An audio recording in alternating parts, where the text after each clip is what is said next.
Assalamualaikum warahmatullahi wabarakatuh. Saudaraku yang beriman, inilah penghuni langit 1-7. Peristiwa Isra Mi'raj merupakan peristiwa agung dan penting di dalam kehidupan Nabi Muhammad SAW. Saat itu, Nabi ditemani dengan malaikat Jibril mengalami perjalanan dari Mekah sampai ke Baitul Maqdis. Dan pada peristiwa Isra Mi'raj ini, Nabi bertemu dengan Allah Subhanahu wa Ta'ala dan mendapatkan perintah dari Sang Pencipta untuk menjalankan sholat 5 waktu setiap harinya. Ketika perjalanan mulia tersebut, Nabi mengendari hewan bersayap serta berukuran besar. Badannya bahkan melebihi keledai, berwarna putih dan panjang. Hewan tersebut disebut sebagai buraq, dan satu langkahnya mampu menempuh jarak amat jauh dalam sekejap sampai sejuta mata memandang. Dan dalam perjalanan inilah Nabi Muhammad melewati 7 singkat langit, kemudian bertemu para penghuninya di setiap tingkatan langit itu. Inilah penghuni langit ke-1 sampai langit ke-7. Langit pertama. Di tingkat pertama ini Nabi bertemu dengan wali Allah Subhanahu wa Ta'ala dan manusia pertama kali diciptakan di bumi, yaitu Nabi Adam alaihissalam. Di pertemuan ini Nabi Adam alaihissalam membekali Rasul dengan doa agar setiap urusan yang dialami oleh Nabi akan selalu diberi kebaikan.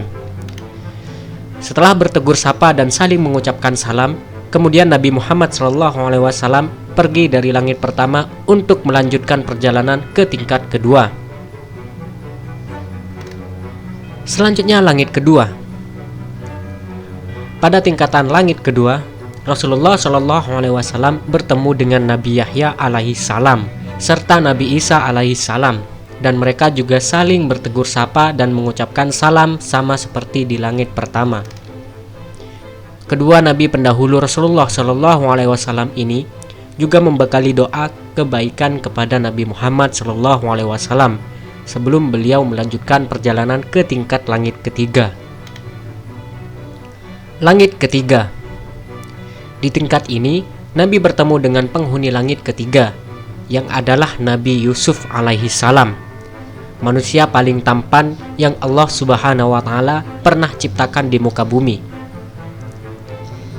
Tak hanya doa kebaikan yang diberikan kepada Rasul saat mereka bertegur sapa dan saling mengucapkan salam, rupanya Nabi Yusuf alaihissalam juga memberikan setengah ketampanannya untuk Rasul sebelum ia terbang melanjutkan perjalanannya.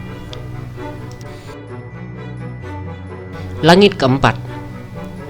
Penghuni langit keempat adalah Nabi Idris alaihissalam yang pernah berdakwah di Mesir kepada Bani Qabil dan Memphis, serta manusia pertama yang mengenal tulisan. Dan sama seperti tingkatan sebelumnya, mereka saling bertegur sapa dan Nabi Idris memberikan doa agar segala urusan yang dilakukan oleh Rasulullah SAW diberikan kebaikan. Langit kelima. Di langit kelima ini, Rasulullah SAW bertemu dengan Nabi Harun alaihissalam yang mendampingi Nabi Musa alaihissalam dalam melepaskan Bani Israel dari tangan Fir'aun. Nabi Harun alaihissalam ini dikenal sebagai seorang yang pandai berbicara serta meyakinkan orang.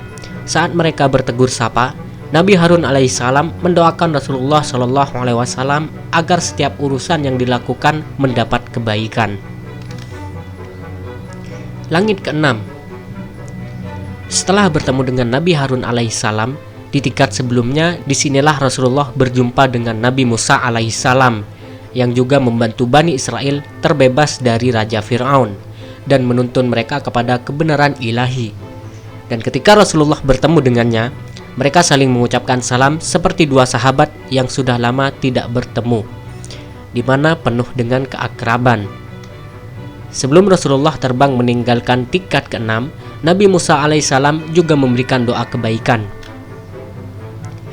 Langit ketujuh.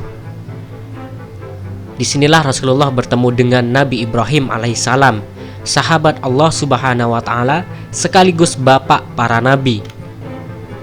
Di sini Rasul diajak untuk pergi ke Sidratul Muntaha sebelum beliau bertemu dengan Allah Subhanahu wa Ta'ala. Dan Sidratul Muntaha yang menjadi tanda akhir dari batas langit ketujuh. Sidratul Muntaha juga merupakan tempat Rasulullah Shallallahu Alaihi Wasallam berdialog dengan Sang Pencipta dan menerima perintah sholat 5 waktu. Inilah para penghuni langit ke-1 hingga ke-7 yang diketahui melalui peristiwa mulia Isra Mi'raj.